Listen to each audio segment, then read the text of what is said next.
No. ابتدى طرق الجزال ثاني زال في حفل شمل الرجال. بعد ايدي افرحنا.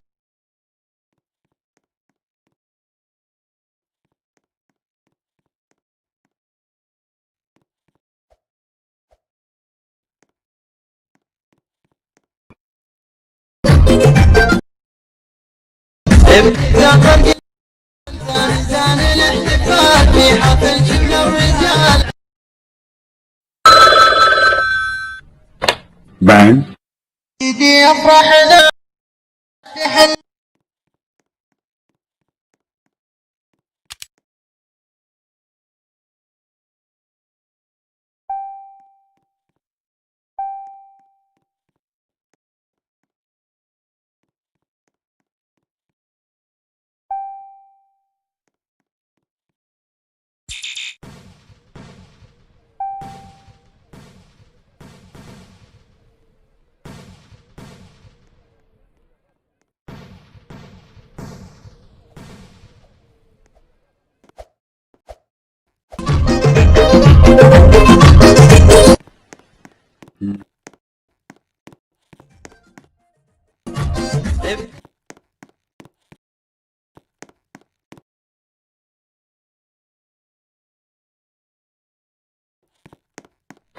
بعد ايدي افرحنا والسعد في حلنا.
Hey,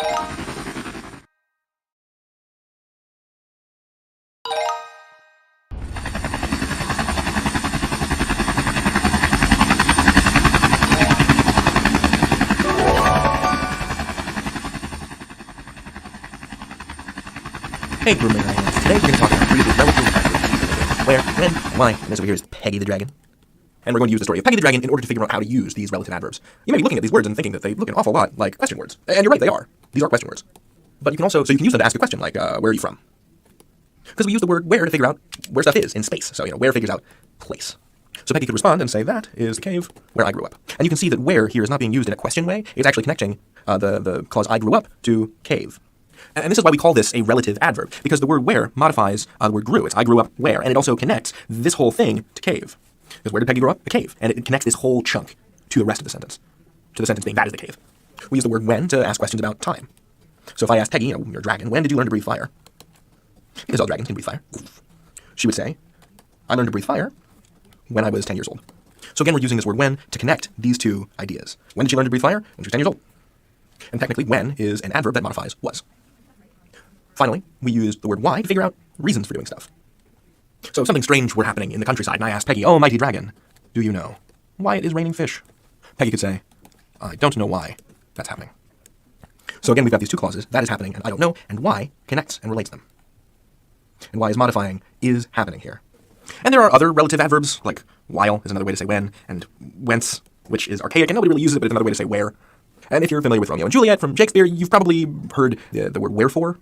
As in Romeo, Romeo, wherefore art thou Romeo, deny thy father, refuse thy name, etc. And that's an old-fashioned way of saying why. So we don't really say wherefore anymore, we don't really say whence anymore, but while is another way to say when. Where, you ask about place. When, you ask about time. Why is for reasons. These are the relative adverbs of English. You can learn anything. Get it out.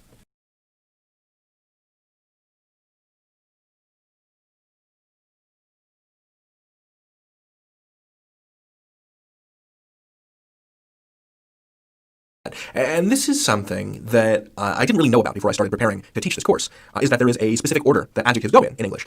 This is something that I think we just pick up as English speakers, but if you didn't grow up speaking English, it gets a little tricky sometimes. So the question is, in order to make this seem right, what order do you put these adjectives in? I'm as nearby as I can reckon it, making this into the old white French house. Because there is an order and it goes like this. Determiner, opinion, size, age, shape, color, origin, material, purpose. Or for short, dosa scomp. Dosa scomp.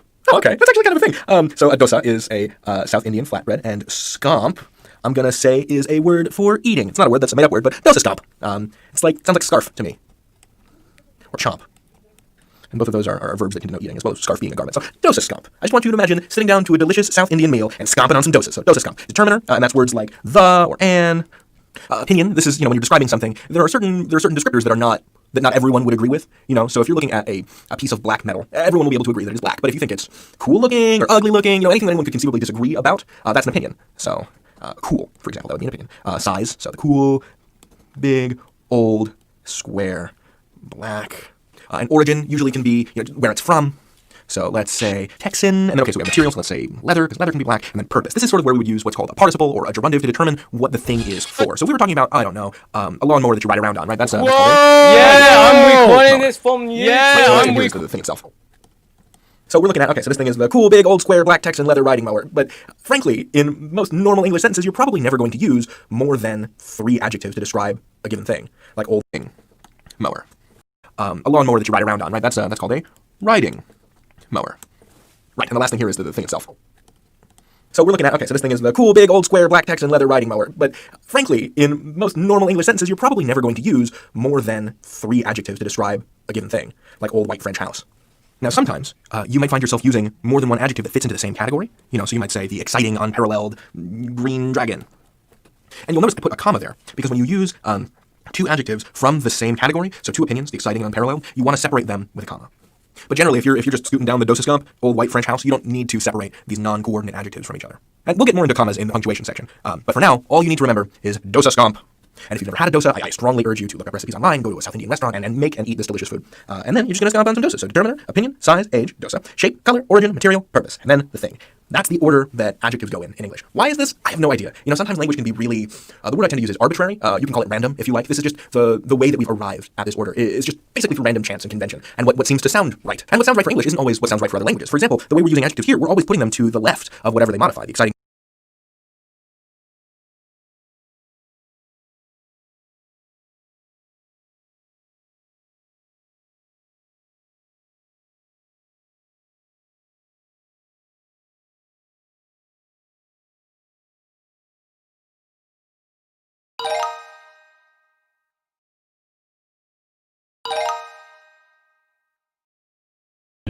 The sun is a deadly laser. The sun is a deadly laser.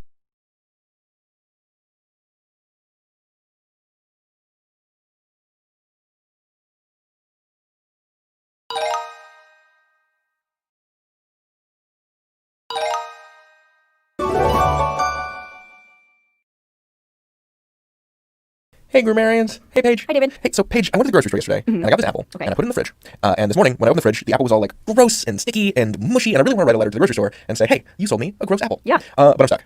Okay. I feel like I ought to put a comma in here. So so here's the sentence I've got so far. You sold me a mushy, sticky apple. Gross. Gross. Unacceptable. Totally. So I would like my $1.38 back. But in another draft of the letter, I wrote, you sold me a mushy green apple. Okay, so mushy sticky or mushy green. Yeah, and I feel like, and I don't know how to put this into words yet, but we're going to put it into words because that's our job, whether or not there should be a comma in between mushy and green, or mushy and sticky. Yeah. Because these feel different to me. Right. So there's actually a couple tests that you can do on these sentences to see if you need a comma between the adjectives or not. So Paige, what distinguishes a pair like mushy and sticky from mushy and green? There's this sort of hierarchy or like order that you put adjectives in when you have multiple of them in a sentence, and it's called dosa scomp. Dosa scomp. All together now. D, determiner. O, opinion. S, size. A, age. S again, shape. C, color. O, origin. M, material. And P, purpose. Oh, okay, so mushy and sticky are both opinion adjectives. Yeah. So these are kind of in the same class, whereas mushy and green, that's an opinion and a color. Yeah, they're in two different classes. Right, so dosa scomp helps determine adjective order, right? Yeah, So yeah. it's the order in which you would use, in which you were stacking these adjectives, you would use them in this dosa scomp order. Right, so like in the second sentence, mushy is an opinion, like you said, and green is a color. And in dosa scomp, opinion comes before color. So that's the order that you write them in. So like in the first sentence, when you have mushy and sticky, which are both opinion adjectives, these are called coordinate adjectives. They're in the same category of dosa scomp. And if you wanted to, you could reverse the order. You could say sticky mushy apple. Well, let's try that. Yeah, Looks good to me. Sticky mushy, mushy sticky. same thing. Okay, so if we're trying to determine whether or not we have coordinate adjectives, I guess the first thing we would do is consult dosa scomp. Yep. Right, so that's step one. Yep. And what is a dosa page? Oh, it's like a pancake, right? Yeah, it's like a South Indian pancake. That's pretty cool. And to scomp is a word we made up that means to eat. Sure, eat some pancakes. Scomp on 'em. So that's step one. Step two, try the reversal method. Right, and that's like changing it from mushy sticky to sticky mushy.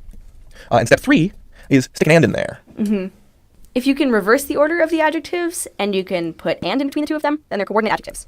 And if they're coordinate adjectives, you need to separate them with a comma. Exactly. And that's why in the case of the second sentence with mushy green apple, you don't put a comma between them. They're in different categories in dosa scomp, and so they must stay in that order. And there's no need for a comma. Thanks, Paige. I'm gonna get back to drafting my angry letter. You can learn anything.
So we've got these three penguins, grammarians. We've got Raoul, who you may remember from his sweet mohawk. We've got Cesar.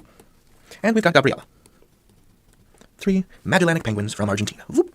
And they are all different amounts of happy. Cesar is a medium amount of happy, Raoul is more happy, and Gabriela is the most happy. And in English, we have a way to compare these, to compare Raoul to Cesar, or to compare Raoul to Gabriela, or any combination thereof. And we call this comparative and superlative adjectives. And before I get too into the weeds on that, let me show you what that looks like. So we can say Raoul, let me put in the accent, Raoul is a happy penguin.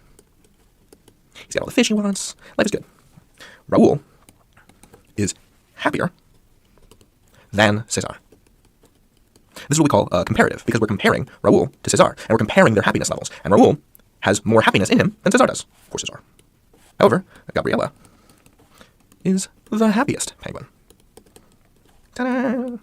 The happiest is something we call superlative in English. So it's not just a comparison, right? It's not Raoul is happier than Cesar. Gabrielle is happier than all the other penguins. She is the happiest. She's the most happy. So one way to think about this is that Raoul's happiness is slightly larger than Cesar's happiness, but Gabriela's happiness, this double plus, is unbeatably more than both of them. I'm going to use a made-up math symbol, boop, boop, boop, like super greater than, undisputed. She is the happiest penguin, because the comparative is the same thing as saying more. The comparative equals more, and the superlative equals most. So this is slightly more. This is super much more. And something that's neat about English is you can use the comparative and the superlative for both positive relationships and also negative relationships. So we could say Raoul is a happy penguin, and we could say Raoul is happier than Cesar. We can also say Cesar is less happy than Raoul. So this is comparative, but it's going the other way, right? Cesar is less happy than Raoul, so then we use the less than symbol. Gabriela is the happiest penguin, and so for this group of three, Cesar is the least happy. So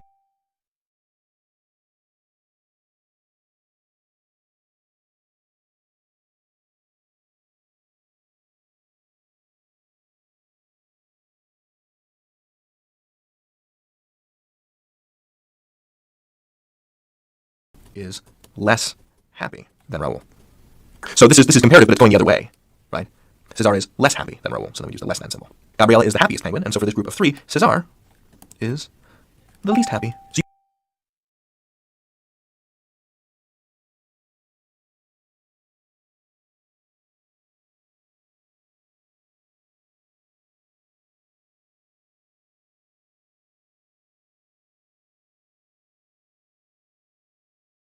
is less happy than Raoul. So this is comparative, but it's going the other way, right? Cesar is less happy than Raoul, so then we use the less than symbol. Gabriela is the happiest penguin, and so for this group of three, Cesar is the least happy. So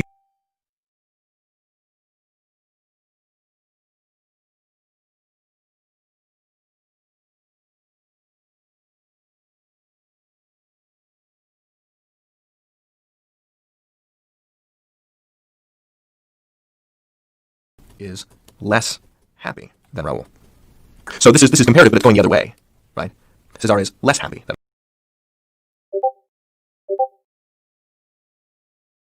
Raoul, so then we use the less. So this is comparative, but it's going the other way, right? Cesar is less happy than